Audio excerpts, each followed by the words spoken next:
and welcome everybody to my channel RTW My Tech World. My name is Ravi and I'll be the host for this video today. So before we jump in and review this bad boy in front of us, which is the Acer Nitro 240Y, a 24-inch IPS panel, we're going to first understand what types of panels do you actually need. Now there are different types of monitors that you can pick from, and it's sometimes very complicated and sometimes very intimidating when you look over the various websites and go through that bit by bit. So we're going to clear that out so that you're sure what you want. Now to begin with, the first type of panels are the IPS panels. These are the most common types of panels, which also stands for in-plane switching.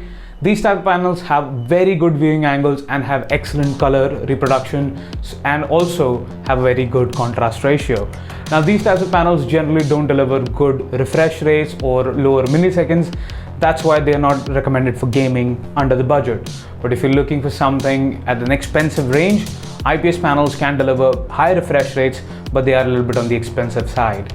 Now jumping over to the exact opposite of the IPS, which are TN panels. Now these type of panels deliver higher refresh rates and better response times. However, they do not have a really good color accuracy or really good viewing angles. That's why gamers in the budget range may prefer this because of the refresh rate and the response times. But if you already have crossed that beginner stage while gaming, you may not be really interested in it. Now the third type is a VA panel, which also stands for vertical alignment panels. These panels are actually jack of all trades and master of none. So if you're interested in good things with both type of panels, such as the TN panel, which is twisted pneumatic panels, and the IPS panels, you may want to go with the VA panels because they come in the budget and they give you good trade-offs for each of them. They'll give you better refresh rates and better response times than an IPS panel. They would also give you a better viewing angle and better color accuracy than a TN panel. Now that we have cleared out what types of panels we actually need, let's move over to review this monitor in front of us, which is the Acer Nitro VG240Y. It's a 23.8 inches IPS panel, which is 75 Hz refresh rate. So we're going to review that and go over some of its features. Let's talk build quality first. Now the entire monitor is well built with minor squeaks on the edges, which you press them. It makes some squeaky noises. It's not really bothering to anybody, but all in all, the monitor is built well. It also gives you tiltable adjustments, which is up to -5 degrees in the front and about 20 degrees in the rear, which in the rear it's very impressive. But if you have a desk at a higher height, you might be at a disadvantage. The stand is not very high from the ground, it sits very low. But as I said, it totally depends upon what kind of desks you have, how high the desk is. The entire bottom part is made very well built. It is mostly metal with plastic red trims to give it that aggressive gamer kind of look, and has soft pads on the bottom to make sure it doesn't slide around very easily. You have to put some force to get that dragged around. All in all, the stand is built well, but it does wobble if you do not have a sturdier desk like this. It does, and even if you do this, it does wobble. There's a VESA mount on the back for universal wall mounts if you ever want to use it. And we also have our controls, four buttons and a joystick on the rear. We'll get back to it in a while so I can show you how the controls really work and give you the look. But the exciting factor on this monitor is those bezels. Look at them, they're so tiny and makes you so immersive in the game. The bottom chin is a bummer, but you can definitely get over with it when you're actually immersed in a game that you really like. You'll be enjoying it a lot, as I have been for the past 3 months. That's the time I've been using it, and it's been very well received. Coming to the I/O, it has 2 HDMI ports and 1 VGA port and 2 audio jacks for in and out. You can set it up. It does have inbuilt speakers for you to use. They're not really loud. I'll make you hear a few sound samples of it. It may sound loud to you because it is a very tiny room and it may echo a bit. But otherwise, they are tinny at best. You may still need your own speakers if you want to set them out.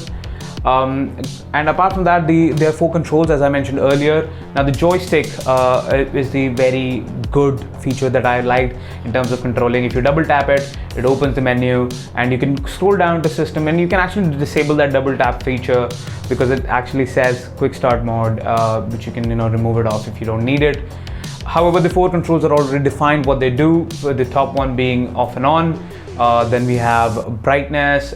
If you tap any button, it'll come up. So we have user modes, then we have brightness, then we have the input mode selection, and obviously the menu that we could go through with. The main highlights of the entire thing is the various options that you get, or the gamer-centric things. Now, as I mentioned earlier, there are about 4 different buttons, which are the turn off and on the top. Then we have the user settings, which if I tap, it gives you various settings, which are preset modes that you can choose from. And then you would have your brightness control at the third place, which you can control the brightness with.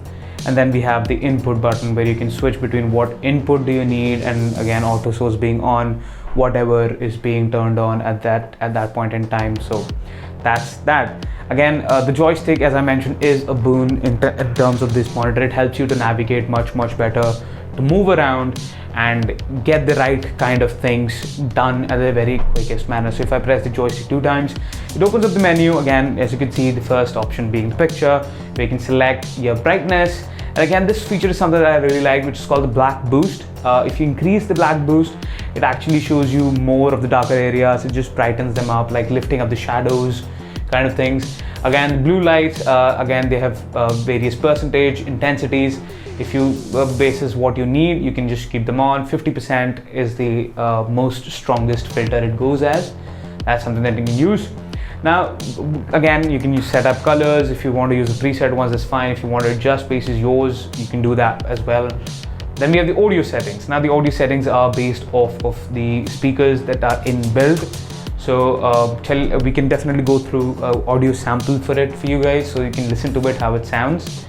Again, then we have the gamer centric. Now, this is a bit of something that I found an unusuality in this monitor. When you go into the monitor, there's an overdrive mode that actually tries to fix the frame rate and reduce the blurriness, so that goes normal. I haven't really found much of a difference. You can either goes normal, extreme, or off. I've kept it at normal at all times. I really do not find much of a difference, because the games that I play are mostly not that high end. That's that. Then you have a FreeSync support. If you have an AMD graphics card, you can definitely use a FreeSync support. That would be of very much help. Now, the third thing is the aim point. I'm going to show you it in a bit. It will not be visible here. Once the game is opened, you can definitely give it a look. So what I'll do is, let me give you a sample of the sound and that pointer by launching up a game view. So let's listen to an audio sample to find out how good the speakers actually are. So I'm going to play that for you here.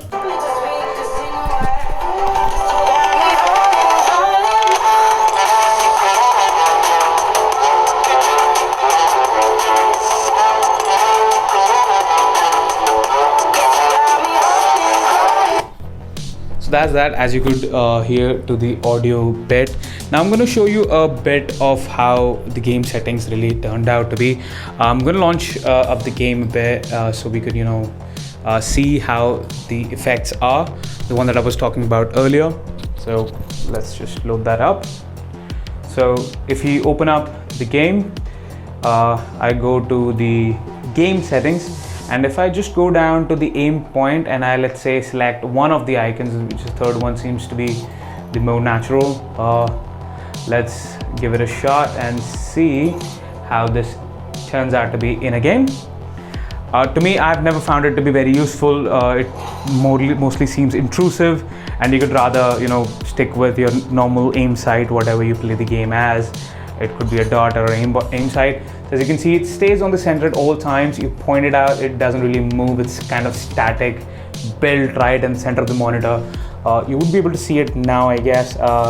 It's like this. It's gonna be fine if you have started playing the game for the first time. It should not be a problem. You can definitely try it out. But if you are somewhat of a seasonal gamer and you've already been playing first-person shooter games, this would be more intrusive than actually being helpful. So that's about that.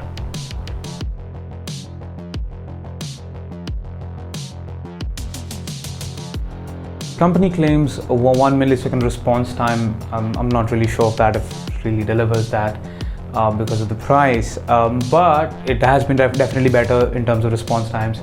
For me, since I've been coming from a monitor which was 9 years old prior to this, which was a bank monitor now, and also the 75 Hz refresh rate is an added-on boost. I really don't know how high refresh rate feels, because this is the highest I've ever used. I've enjoyed it thoroughly. because if you already own a monitor for 2015 or maybe 2016, you may not really feel a difference between 60 Hz and 75 Hz. I only feel that because of switching after a very long time over to a newer monitor. All in all, considering their small bezels, the 75 Hz refresh rate, the 24 inches, the size itself, and the fact that they claim it's a very low response time, it still is. You would really enjoy it, and all the gamer-centric features in it. It's a very good monitor in the budget. Now, yes, I did not tell you the price of it yet. It comes under 10,000 rupees, which is really amazing. I was searching for a monitor for a long time before I can pick one up. This is the monitor that I finally settled with. All in all, you can go for this monitor if you need an IPS panel and not really crazy refresh rate freak. I do play a lot of games, as you can see on the monitor right here, but I'm not really that much professional at it. I don't really consider myself a gamer. So all in all, as I mentioned before, the various types of panels, if you are looking for an IPS panel at a decent budget, this is the one to go. And apart from that, that's been it for this video. If you like the video, please like, share and subscribe, and hit the bell icon to get notified each time I upload a video, so that I can improve my video quality bit by bit, so you can enjoy more such reviews. That's been it for today. Hope you enjoyed it. Ta-da.